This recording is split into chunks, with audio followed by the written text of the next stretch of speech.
Hello, welcome to another edition of the Pace Report. I'm Brian Pace, reporting live here at the Town Hall here in New York City. In a career spanning some 5 decades, Dr. John continues to be a staple not only in the rich tradition of New Orleans jazz, funk, rock and roll, and soul, but he continues to manifest and play the music of the people for the people. Tonight he's here playing with Alan Toussaint, the legendary writer and composer of many great soul classics.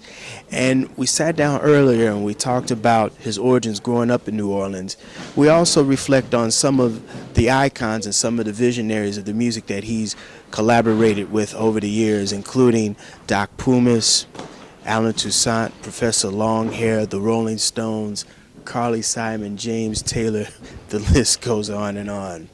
So sit back, relax, and enjoy the sounds of Dr. John live here at the Town Hall here in New York City.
Doc, congratulations on many fronts. You got the 2013 Grammy of the Year for Best Blues Album, and also I understand that you're going to be getting an honorary doctorate at Tulane University come May.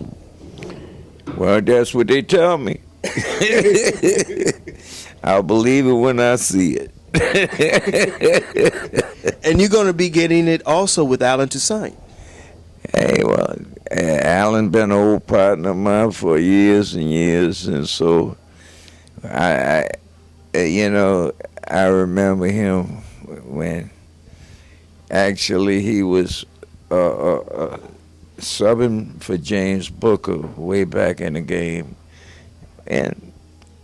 but I do have a lot of weird memories of things when they weren't. He turned it completely around when he became a record producer, songwriter, and multifacetational guy. And Alan also produced some of your monumental records in the early 70s. Yes, Alan did not only Right Place at the Wrong Time record, but he did a Desertively Bonnaroo record that I thought was really, I thought that was one of my best records. I always felt like that some of those songs that Alan wrote or that I wrote or that Earl King wrote on that Destitute by the Root Rack was some of the best stuff I got a chance to record.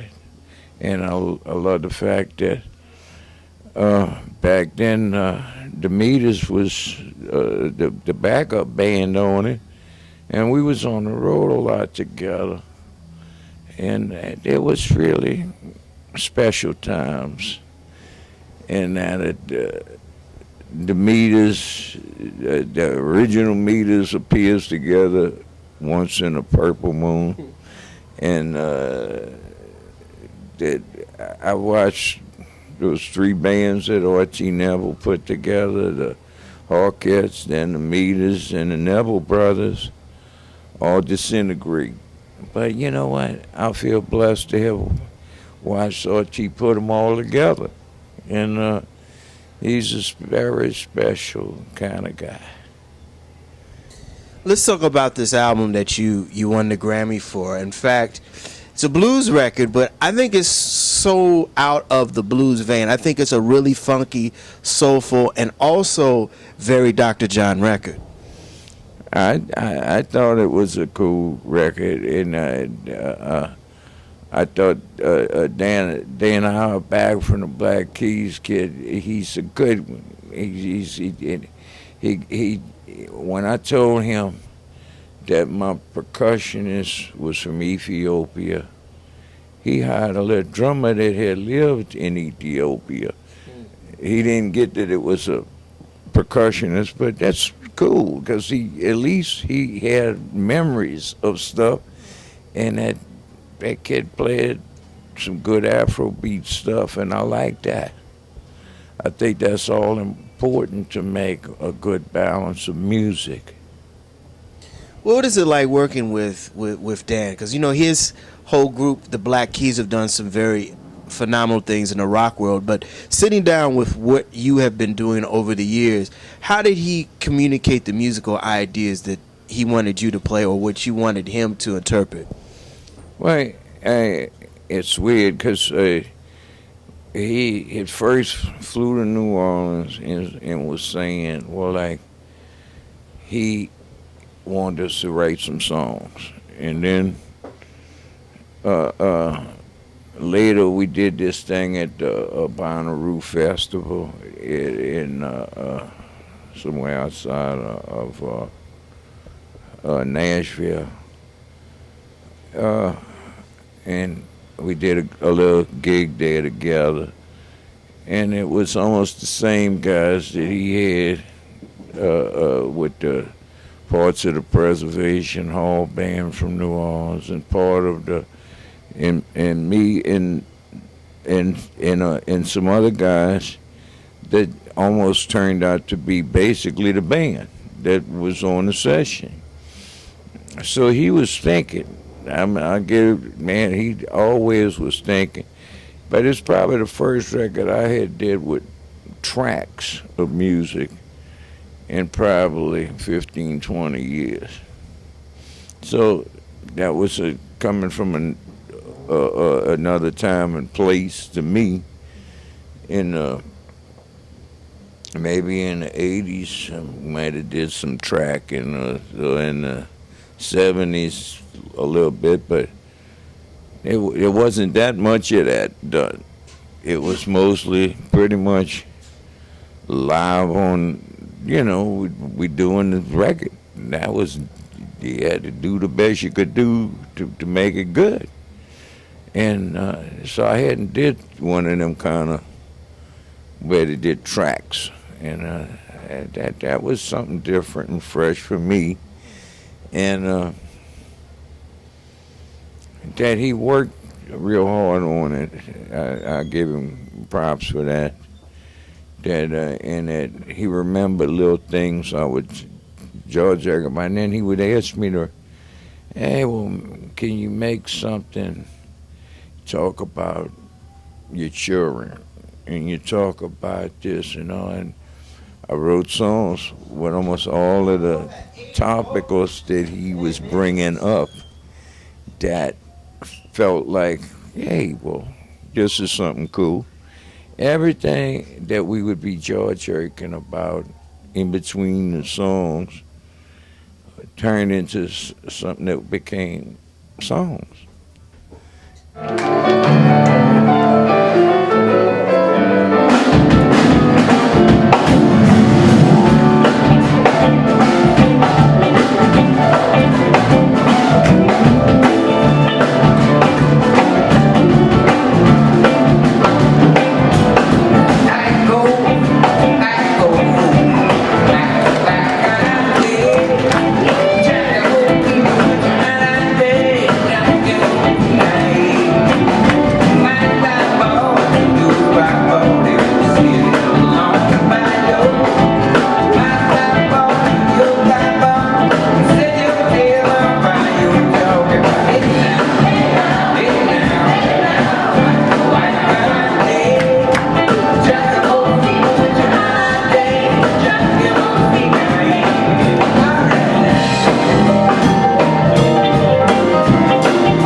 Your father was instrumental in introducing you to some of New Orleans' finest, as well as introduce you to a lot of jazz music. Well, it's like I only look at this two basic kind of music: there's good music and bad music, and I don't feel like there's so much difference in any of the music. I think that okay, I probably don't know as much on a piano as most keyboard players that have studied in schools and stuff. But I did know more on the guitar than I knew on the piano. But that's all right, you know. If I hadn't I got shot in my finger, I'd probably still be playing the guitar. And I don't know what would be the difference anyways. It's music. And I look at music as, you know, it's something that should be played with spirit and should be played with feeling. And if we don't have either one of them, what do we have? And I really don't like to be judgmental of stuff, but it's a lot of people out there today that's not playing with spirit or feelings or anything that I can figure. And it's not necessarily a good way to go, but we do everything we can do to make real, true music and do things. You know, I totally try to make things I believe in, and a lot of the people I've written with, whether it's a Bobby Charles or whether it's a Doc Palmer, all these people was partly contributing to a lot of things that new old dear friends of mine from back in the game, and everything that we went through. And it wasn't like one or two guys, but it was like we went through piles and piles of stuff that was like we could write tons of songs about. And there was like I always remember a phone call between Doc Palmer and Bobby Charles, and we were talking about writing songs that nobody liked to talk about. That there's a lot of things people don't like to talk about that could be really positive songs. And Doc Pons passed away, and I finished starting to write with Bobby Charles, and then he passed away. But the point that I'm looking at was that we did start writing songs about things nobody wanted to talk about. And I know some of the songs that we started doing that way were that they was like on the edge of something else. That it was like, and I did some of the songs we did.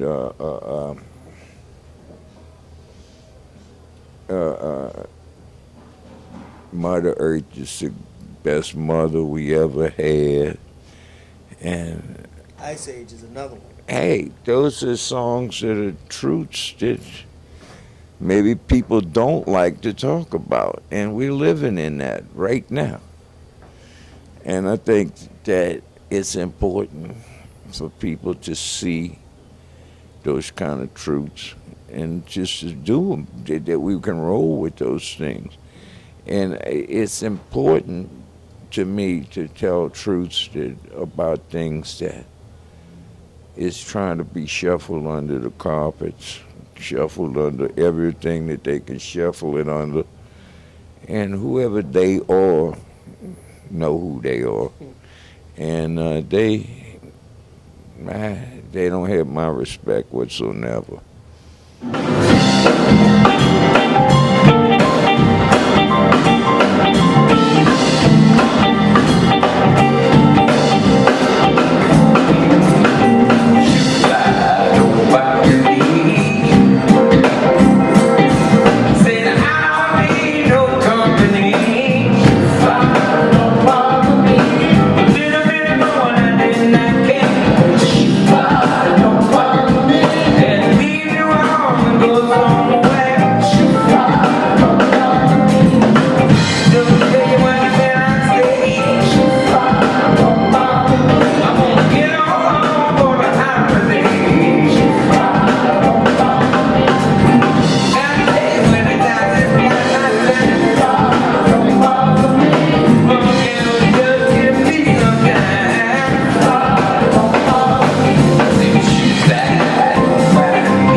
You know, one of your important feats of your musicianship is piano playing, and one of your mentors was Professor Longhair.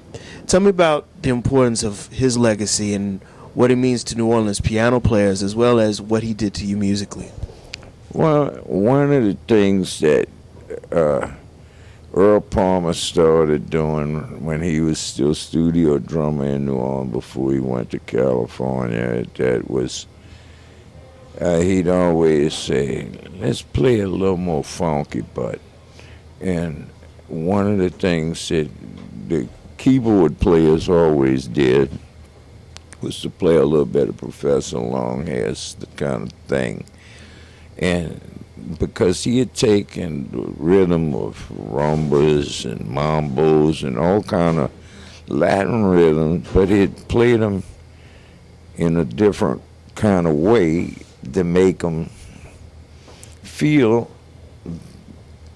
like he felt instead of the other way around. And So we knew that that was a tip towards something that, and it leaned towards something a little more funky, and that was Earl Palmer's lyric for it. But as it went, time progressed, guys like Huey Piano Smith and James Booker and all these guys started adding little parts of what he did into their music and their repertoire.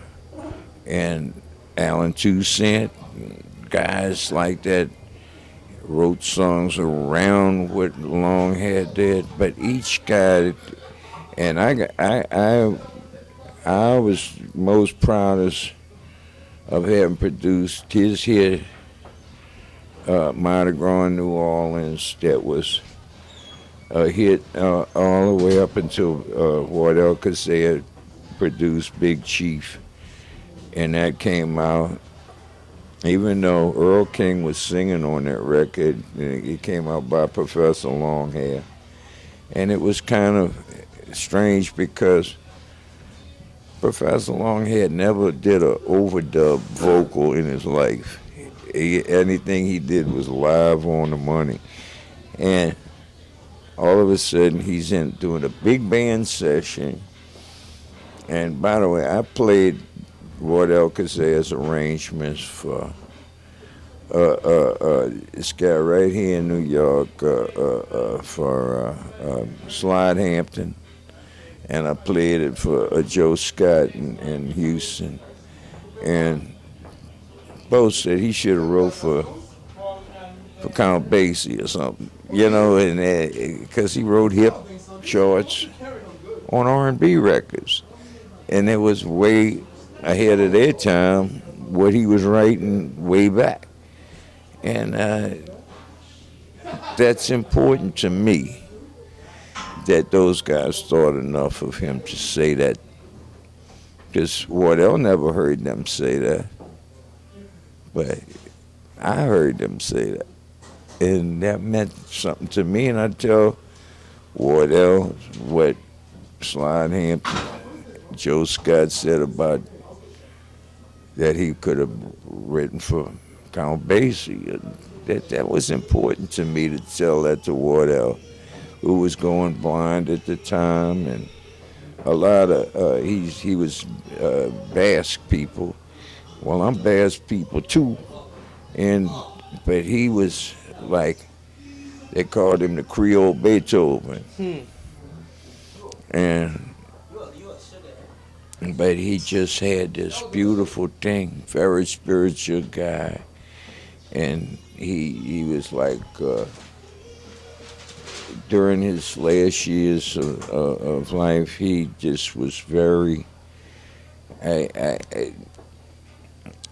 would very much enjoy, like, when cook something for him, do something for him to be on his diet for his diabetes and all, and that was important. In whatever way could take care of him, we tried to do that. And that was a great feeling for a long time. And it's funny that now I just can speak to his son who's teaching music in schools and everything, but there's still a connection with his family that makes me feel everything is still somewhere that makes me feel like, okay, it's all right. But, you know, even though I miss Wardell, I still get his son, and he's a great bass player, and he's a good arranger like his dad was. So that means a lot to me, you know, and I think that, you know, I think when people take that float that they gather from there, which now his ancestor is going into the spirit kingdom, and keep going with it, and that's a blessing. That's the way I look at that. Johnny Vincent is another person in your life that really, really kind of got you out there. In fact, at 16, I understand he discovered you. But Johnny Vincent was the founder, and he was a producer. He was the founder of Ace Records, but he was also a producer at Specialty Records, and he was responsible for Earl King, James Booker, Huey Piano Smith, Frankie Ford. Tell me about Johnny Vincent and his legacy to rhythm and blues. First off, his name was Johnny Vincent Imbruglia, and that's the first thing I will say about Johnny. And even though the biggest building in Jackson used to be the Vincent Building, didn't say no Imbruglia building, it was the Vincent Building. But that was the name he used. And he talked real country stuff, except when he come up here to New York, he shifted gears. But he was a hustler. Yeah, I mean, he was a guy that sold more specialty records out the trunk of his car than a lot of people sold out of the distributorships and all of the rest of it. And he was the guy that Huey Smith, who I still talk to Huey almost at least once a week or so. And Huey's still alive, and Earl King's no more here, and most of the rest, even Eddie Bo, who I thought would outlive Huey, is gone. But all of the guys that I came up with on Ace is pretty much not here. And my little cousin, Francine Ford, he is still here. And, you know, I had a lot of stuff to work with all of that when I was, you know, and I was very young, and I'm sure that Cosmo Matassa, who owned the studio in New Orleans, had a lot to do with why Johnny Vincent Imbruglia hired me, because as when I was a real little kid, I remember going by the studio with my pa, and my pa did work for Cosmo Matassa, who owned the studio, and I don't remember what reason he was there, but I saw Dave Bartholomew producing an old Smiley Lewis record, and what I mostly remember was Dave Bartholomew was not producing a record from the control room. He was producing a record, and he played the very last note of the chord on the song with the horn section, which was just a barry and a tenor, but he made it a little fatter by putting a trumpet part in it. And I thought, wow, I just saw something very, but the rhythm section that was playing on there, whether it was Earl Palmer and a guy they used to call Papa Yeller, but later they called him Toots Washington. But back in the game, they called him Papa Yeller. And him and Buddy Charles, the guitar player that was playing on that session, were really important guys in those days in the studio doing stuff for Dave Bartholomew, producing the records. And Smiley Lewis was always a bigger act in the city of New Orleans than Fats Domino was, even though Fats had become a national thing. In the city of New Orleans, Smiley Lewis was a bigger thing. Don't ask me why that was, and I have no knowledge of that stuff. But I remember these kind of things, and it's just things that I remember. That'll do it again for another edition of the Pace Report. I'm Brian, Pace reporting live here at the Town Hall here in New York City. I'd like to personally thank the incomparable Dr. John for his time, as well as the hospitality of the staff and management here at the Town Hall here in New York City. As always, please visit my website, www.thepacereport.com, for my weekly column as well as my past segments. Until next time, remember, if it's in the groove, it'll make you move. Till next time, peace.